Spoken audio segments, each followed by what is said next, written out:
ব্রাহ্মণবাড়িয়ার আখাউড়া উপজেলায় মাদক ও ভারতীয় চোরাচালানের সঙ্গে জড়িত ৫ ভাইবোন গ্রেপ্তার করেছে আইনশৃঙ্খলা বাহিনী।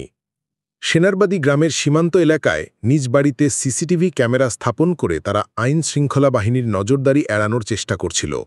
মঙ্গলবার ২৫ জুন ২০২৫ গভীর রাতে আখাউড়া উপজেলা নির্বাহী কর্মকর্তা ভূমি ও নির্বাহী ম্যাজিস্ট্রেট ফয়সাল উদ্দিনের নেতৃত্বে পুলিশ, বর্ডার গার্ড বাংলাদেশ বা বিজিবি এবং মাদকদ্রব্য নিয়ন্ত্রণ অধিদপ্তরের সমন্বিত অভিযানে তাদের আটক করা হয়। গ্রেপ্তারকৃতরা হলেন মোহাম্মদ রবিউল্লাহ ৫০ বছর, মোহাম্মদ হাবিব উল্লাহ ৪৫ বছর, মোহাম্মদ মুজিব উল্লাহ ৪০ বছর, মোহাম্মদ বোরহান উদ্দিন ৩০ বছর এবং তাদের বোন শাহানা আক্তার ৩৫ বছর। তারা সকলেই সেনারবাদী গ্রামের মৃত মন্নাফ মিয়ার সন্তান।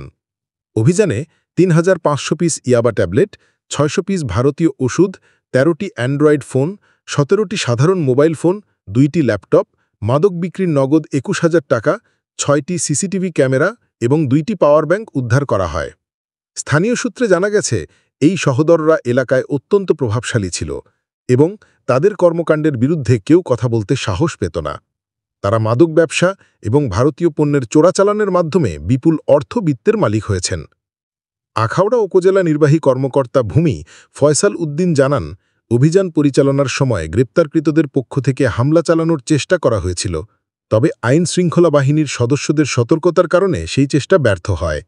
তিনি আরও জানান, গ্রেপ্তারকৃতদের বিরুদ্ধে আখাউড়া থানায় মাদক ও চোরাচালান আইনে পৃথক ২টি মামলা দায়েরের প্রস্তুতি চলছে। এই অভিযান এলাকার সাধারণ মানুষের মধ্যে স্বস্তি এনেছে।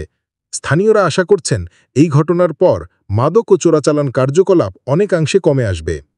আইনশৃঙ্খলা বাহিনী জানিয়েছে, মাদক ও চোরাচালানের বিরুদ্ধে তাদের অভিযান অব্যাহত থাকবে।